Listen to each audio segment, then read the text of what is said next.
काजल की उम्र 28 साल की हो गई थी, इसलिए उसकी शादी के बारे में पूछ पूछ कर आस पड़ोस और रिश्तेदारों ने काजल की माँ का जीना हराम कर दिया था। एक दिन काजल की माँ उर्मिला पार्क जाती है। वहाँ उसे अपनी सहेली रेणुका मिल जाती है। अरे उर्मिला, कैसी है? और बिटिया का रिश्ता कहीं किया कि नहीं? अरे मुझे तो ऐसा लगता है कि इतनी चिंता बढ़ती महंगाई की नहीं है जितनी मेरी काजल की शादी की है। अरे भाई, बिटिया है हमारी, कलेजे का टुकड़ा है, बड़े लाड प्यार से पाल पोस कर बड़ा किया है। अब उम्र हो गई है तो क्या कुएं में ढकेल दे अपनी बिटिया को? कोई अच्छा लड़का मिले तभी तो शादी करे ना। अरे उर्मिला, बस कर, थोड़ा सांस तो ले ले। मैं समझती हूँ हमारा समाज लड़की के माँ बाप की नाक के दम कर देता है, लेकिन मेरा पूछने का कारण कुछ और था। मतलब क्या कहना चाह रही है तू? साफ साफ बता। अरे मैं इसलिए पूछ रही थी क्योंकि तुम्हारी बिटिया है बहुत सुंदर, पढ़ी लिखी और अच्छी नौकरी भी करती है। मेरा भतीजा है विपिन। मैं सोच रही थी अगर वहाँ बात बन जाए तो मजा आ जाए। अब सहेली की बात सुनकर उर्मिला के चेहरे पर मुस्कान आ जाती है। अरे माफ करना, आजकल ना जैसे दिमाग काम ही नहीं कर रहा। देख, मेरी किसी बात का बुरा मत मानना। हाँ, अब तुम बात चलाओ ना। और हाँ, हो सके तो संडे को उन्हें लेकर घर आ जाओ, फिर सारी बातें आमने सामने बैठकर कर लेंगे। वो लड़की को देख लेंगे और हम लड़का देख लेंगे। अरे ये तूने सही दिमाग चलाया है। ठीक है, तो फिर संडे को मिलते हैं। संडे का दिन था। माँ के कहे अनुसार काजल सुंदर सा सूट पहनकर तैयार हो गई थी। लड़के वालों के आने में अभी कुछ वक्त बाकी था। इसी बीच उर्मिला ने चाय नाश्ते की सारी तैयारी कर ली थी। ठीक 12:30 बजे विपिन और उसके माता पिता वहाँ पहुँचते हैं। बेटा काजल, मेहमान आ गए हैं, चाय नाश्ता ले आओ बेटा। अरे बहन जी, ये पुरानी स्टाइल में हाथ में चाय की ट्रे मंगवाने की जरूरत नहीं है। वैसे ही नए लोगों को देखकर घबराहट सी होती है। बिना बात के गर्म चाय गिर गई तो बेचारी परेशान हो जाएगी। हाँ, आप तो बस बिटिया को बुलवा दीजिए। काजल बेटा, चाय नाश्ता रहने दे, वो मैं ले आऊंगी। तुम आओ और आंटी जी के पास बैठो बेटा। माँ के कहने पर काजल आकर सोफे पर बैठ जाती है और काजल की माँ सबके लिए चाय नाश्ता देने लगती है। बातों ही बातों में विपिन की माँ काजल से उसकी पढ़ाई लिखाई, नौकरी और हॉबीज के बारे में पूछने लगती है। इधर उर्मिला को भी विपिन पसंद आ गया था। अपने माँ बाप का इकलौता बेटा था और अच्छा खासा बिजनेस भी करता था। अचानक ही विपिन अपनी माँ के कान में कुछ कहने लगता है। अरे बहन जी, मेरा विपिन पूछ रहा है ये पराठे किसने बनाए हैं। इसे तो पराठे इतने अच्छे लग गए हैं कि हर रोज खाने को तैयार है। हे भगवान, ये क्या पूछ लिया लड़के ने। इस कामचोर काजल को तो पराठे का पा भी बनाना नहीं आता। अब अगर सच्चाई बता दूं तो इतना अच्छा रिश्ता कहीं हाथ से न निकल जाए। हे भगवान, क्या करूं, सच बोलूं या झूठ? बस आंटी, इतने अच्छे पराठे बनाने वाली मिल जाए तो उसके लिए तो मैं 75 किलो से 150 किलो का होने के लिए तैयार हूँ। हाँ जी बेटा जी, बिल्कुल सही कह रहे हो। आदमी के दिल का रास्ता पेट से होकर जाता है। अब आप यूं समझ लो, हमारी काजल को आपके दिल तक जाने का रास्ता मिल गया है। क्या क्या क्या कह रही हो मम्मी? अरे ठीक ही तो कह रही हूँ काजल बेटा। हाँ, तू रोज ऐसे ही बढ़िया बढ़िया पराठे बनाकर सबको खिलाना और विपिन के दिल पर राज करना। राज पराठों की बात में सब ऐसे उलझते हैं कि बाकी सारी बातें गुल। विपिन के पराठा प्रेम पर ही चर्चा होने लगती है। विपिन तो उसी पर शादी के लिए तैयार हो गया था जब उसे पता चला कि पराठे काजल ने बनाए हैं। लड़के वालों के जाने के बाद अरे उन लोगों के सामने झूठ का पुल तो बना दिया, लेकिन अब तू मेरी बात का मान रख ले। बस सबसे पहले पराठा बनाना सीख ले, ससुराल जाकर मेरी नाक मत कटवा देना। अरे मम्मी, मुझसे गोल रोटी तो बनती नहीं। आपने भी पता नहीं क्या मुसीबत मेरे गले बांध दी। क्या जरूरत थी झूठ बोलने की? अरे ज्यादा से ज्यादा क्या हो जाता, शादी के लिए मना ही तो कर देने देते। लेकिन कम से कम मेरी जान तो आफत में नहीं आती। अरे तो सीख जाना, सीखेगी तभी तो आएगा। हम कौन सा रोटी बनाने में डिग्री लेकर आए थे, और तुम जैसी अनाड़ी लड़की से कौन लड़का ब्याह करने को राजी होगा? रोटी तो सभी खाते हैं ना। तो जिसे खाने का शौक है वो बनाना सीखे, मैं क्यों सीखूं? अरे देख काजल, बहस करने से कुछ नहीं होने वाला। अगर मैं भी तेरी तरह सोचती तो आज तुम सब लोग भूखे मर रहे होते। 1 महीने बाद शादी का मुहूर्त था। काजल माँ से आलू के पराठे सीखने की बहुत कोशिश कर रही थी, लेकिन बेचारी हर बार पराठे की जगह भारत का नक्शा बनाकर रख देती।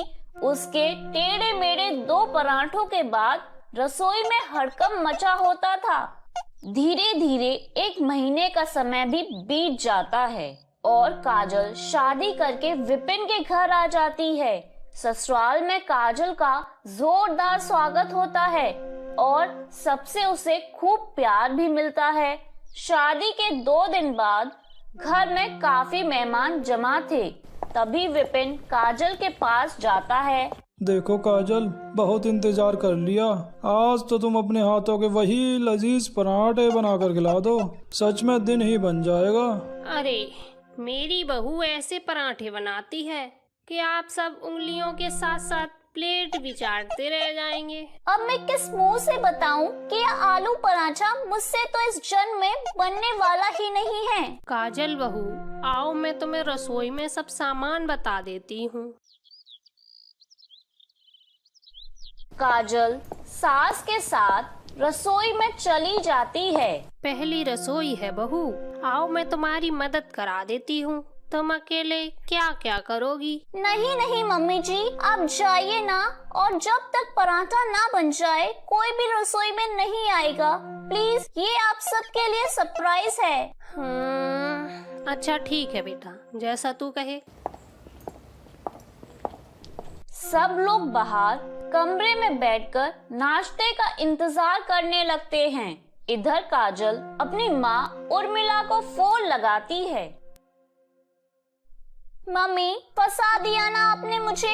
विपिन को आज ही आलू के पराठे खाने हैं, और अगर विपिन अकेले होते तो मैं सच बता भी देती, लेकिन यहाँ तो ढेर सारे मेहमान भी हैं। अच्छा तू ऐसा कर, कुकर में आलू उबालने रख दे। मैं जल्दी से आलू के पराठे बनाकर लाती हूँ। मम्मी, जब आप बनाकर ला ही रही हो तो मैं आलू क्यों उबालूं? अरे कभी तो अकल लगा लिया कर। कुकर में सीटी लगाए बिना पराठे बनाएगी तो 2 मिनट में पकड़ी जाएगी। अपने साथ साथ मेरी भी इज्जत का कबाड़ा करेगी क्या? माँ के कहे अनुसार काजल कुकर में आलू उबालने के लिए रख देती है और माँ का इंतजार करने लगती है। थोड़ी देर बाद काजल की माँ आलू के पराठे लेकर आ जाती है और पीछे के दरवाजे से आकर चुपके से उसे देकर चली जाती है। काजल जल्दी जल्दी सबको पराठे परोस देती है। वाह, मजा आ गया काजल, तुम वाकई में बहुत अच्छे पराठे बनाती हो। आज तो काजल ने किसी तरह बात को संभाल लिया था, लेकिन आगे क्या होगा किसी को नहीं पता था। 10 दिन बाद। बेटा काजल, उस दिन इतनी भीड़ भाड़ थी, मन भर कर खा ही नहीं पाए। आज तुम नाश्ते में फिर से आलू के पराठे बना दो, और थोड़े ज्यादा बनाना, विपिन को उस दिन कम पड़ गए थे। काजल घबराती हुई रसोई में जाती है और अपनी माँ को फोन लगाती है। मम्मी तुम देखना, ये आलू के पराठे एक दिन मेरा तलाक करवा के ही मानेंगे। झूठ आपने बोला और भुगतना मुझे पड़ रहा है। अरे क्या हुआ, आज फिर पराठे मांग रहे हैं क्या? पता नहीं किस पराठे के भूखे खानदान में मेरी शादी करा दी। जब देखो तब पराठे पराठे। अरे बेटा बड़ी गड़बड़ हो गई फिर तो। मैं तो आज तीर्थ यात्रा के लिए निकल आई हूँ, अब क्या करेगी? अब तो गई भैंस पानी में। मम्मी आपने भी तो आलू पराठा सरदार पराठे वाले से बनाना सीखा था ना। आ गई भैंस पानी से बाहर। आज मैं सरदार से ही पराठा ऑर्डर कर दूंगी। मम्मी जी मंदिर जा रही हैं, बस उनके जाते ही मंगवा लूंगी। काजल सास के जाने का इंतजार करने लगती है और उनके घर से निकलते ही पराठे ऑर्डर कर देती है। थोड़ी देर में सभी लोग नहा धोकर नाश्ता करने के लिए डाइनिंग टेबल पर बैठ जाते हैं और काजल सबके लिए पराठे परोसने लगती है। काजल बेटा, आज पराठे का टेस्ट कुछ अलग लग रहा है। क्या क्या डाला है आज तुमने? मैंने तो वही डाला है मम्मी जी जो पहली बार डाला था। अच्छा काजल बेटा, तुमने टमाटर की चटनी कैसे बनाई?